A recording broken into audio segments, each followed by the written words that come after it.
Okay, today we're going to do a little tool review of a few items that I have. As you can see, this is the 5-drawer US General Technician tool cart with side tray, top deep compartment, and over here we have the 4-drawer US General with side tray, deep compartment. I'm going to go a little bit into some of the cordless tools basically that I have.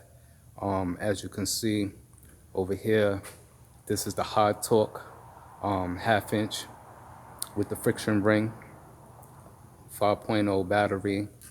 Then you get over here, this is your 1/4-inch hex stubby with protective boot. As you can see, all the guns have boots on them. This is the 1/4-inch stubby with a protective boot. As you also notice, they have pistol grips enlarged on them. Right here is the 2753 impact wrench hammer. Also have 2 batteries for this. This is not the 1-key model, but it has the quick release chuck. Then as you can see right here, I have the 1/2-inch ratchet with 6.0 battery. Then you get right here, that's the 3/8 ratchet. And then down here without the battery, and it's in my chest, I just didn't put it in. This is the 3/8 stubby with friction ring.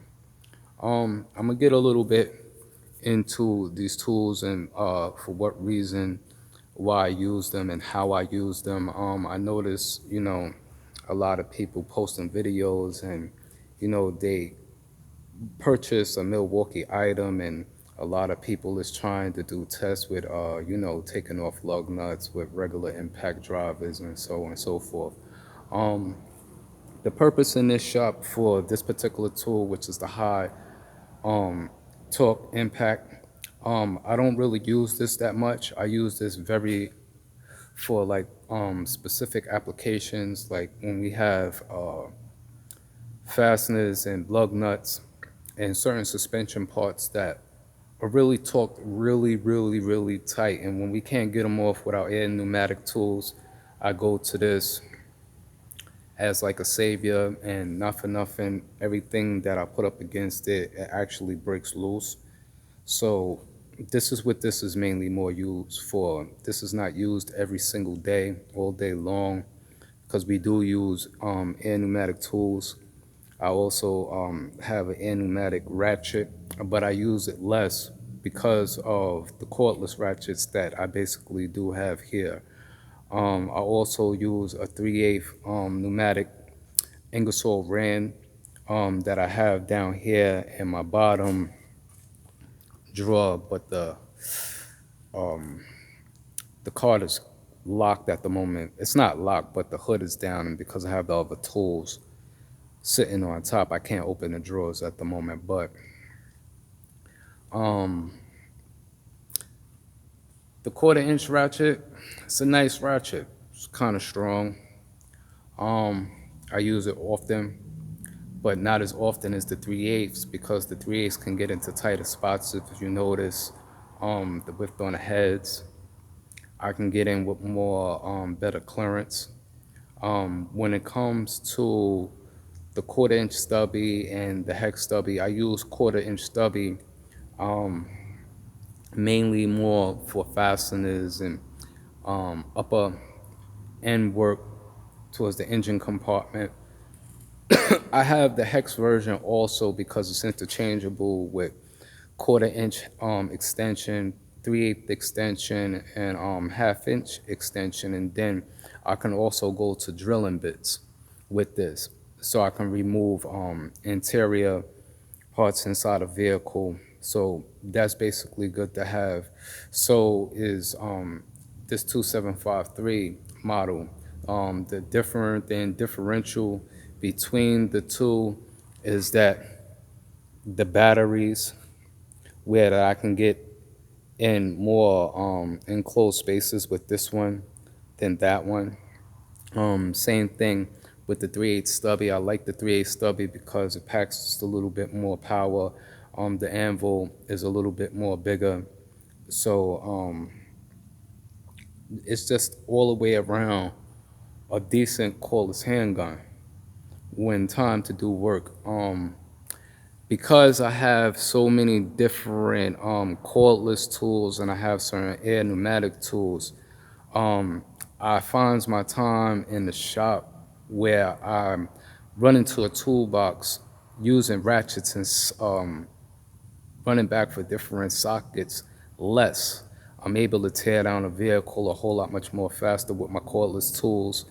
Um, it puts less strain on my body, basically from ratcheting all day long or holding a ratchet over my head. After a while, it gets tiring throughout the day. So basically, these are excellent cordless tools. They were all good investments to me. I actually need that 1/4 inch ratchet. Also, I may add that on into the collection. Um, Basically, as you can see over here in some previous videos, and then I also put out like a walkthrough video of a couple of new items that I added to the collection. More enough, everything that Milwaukee manufactures in the automotive field, I basically have just about every item that they manufacturer, and they targeted towards the automotive field. The only thing that I do lack at the moment, which is actually hard to get here in the United States, is when it comes to the impact sockets. And now they do sell in the United States the 1/4 inch set, which is metric, but their 1/2 inch and their 3/8 impact socket sets are in SAE standards.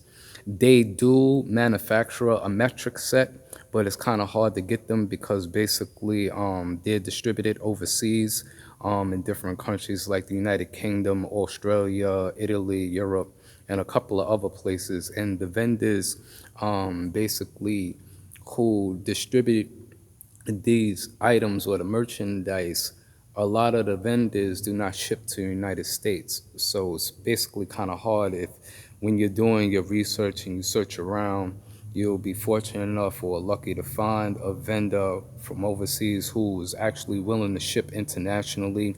I was able to obtain a particular item that Milwaukee does manufacture, but they do not sell it to the United States, which is the Milwaukee 3-piece lug nut set. It's a lug nut impact socket set. I was capable of finding a vendor overseas who was willing to ship to me for the international shipping. The U.S. currency had to be transferred over to the AU dollars. But I was very lucky. I was very fortunate when I did receive them. I do like the set. The set is very durable. In my last previous video, I did explain how I do have many different impact sockets, and that how this 3-piece lug nut set made by Milwaukee is very durable. The sockets are very heavy. The fitment fits very tight. They're 6-point metric impact lug nut sockets. I'm trying to do my best. I've been doing a lot of research and trying to get in contact with a lot of different vendors overseas who do manufacture, especially when it comes to the 1/2 inch and the 3/8 Milwaukee impact sockets, which are in metric. They do have metric. A lot of people or a lot of mechanics or anybody who browse online, whether it be eBay or Amazon, they do promote a lot of Milwaukee impact thin wall sockets, but they do make metric sets. It's just that the metric sets are not here in the United States. If you do your research, depending upon what you're looking for, and if you're capable to find a vendor, you may just be fortunate enough to get a set if, you know, if that's what you're into. Like, I have snap-on tools, I have Mac tools, like, so it's not like you see that, you know, everything that I just have is Milwaukee. I actually have more tools than you see in these videos that are basically within these chests. These are the tools that I go to the most where I work at, but I actually have many more tools. I actually need more storage. In my last previous video, like I said, I'm quite sure people see a lot of items still in boxes and sitting in the chest. And, you know, when it comes to organization, if I was taking out the boxes, it would be more space. But the thing is that all these specific tools are really supposed to go in one particular storage. So right now I'm just waiting, building on that. I'm not really in a rush. I'm still getting together some other things at the moment. But for y'all techs out there, and DIY is, not for nothing, this is the way to go. Like, technology in our automotive field is changing dramatically. There's a lot of technology in cars. We're using less ratchets and less sockets. We're going more to air tools or going more to cordless. We're starting to eliminate pneumatic air tools for the cordless, depending upon what the work is. But that's just about it. Like I said, this is the high torque model over here. This is not the 1 key version. This is the 277 model, if I'm not mistaken. I may be getting the number wrong, but this is the high torque with the friction ring. Once again, this is the 1/4 inch stubby with the quick release chuck. This is the 1/4 inch stubby with a friction ring.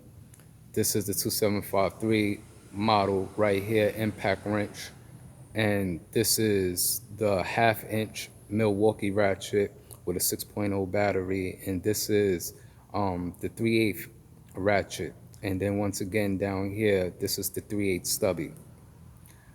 Alright, until I go into further review next time, I guess I'll come back and do a review on the Ingersoll Rand and a couple of other items that I basically got. Or if there's anything that people see in the videos, that you want me to go a little bit more into depth and a little bit more into detail about on some of the items, just leave a comment, you know what I'm saying? You could press like, or you want to subscribe, you know what I'm saying? Subscribe, press like. If you don't like the video, it is what it is. I'm always up for constructive criticism. I'm not a hater or nothing like that. I just get into my craft. Like, I'm not a DIY. I do this professionally in a shop. As you can see, I'm in a shop, getting ready to close at the moment, so I'm on my spare time. So I'm not like in a small shop. I'm in a major, big shop where there's a lot of lifts, there's different techs. But I'm here at the end of the day, getting ready to close up. So till next time, I'll check you later. Peace.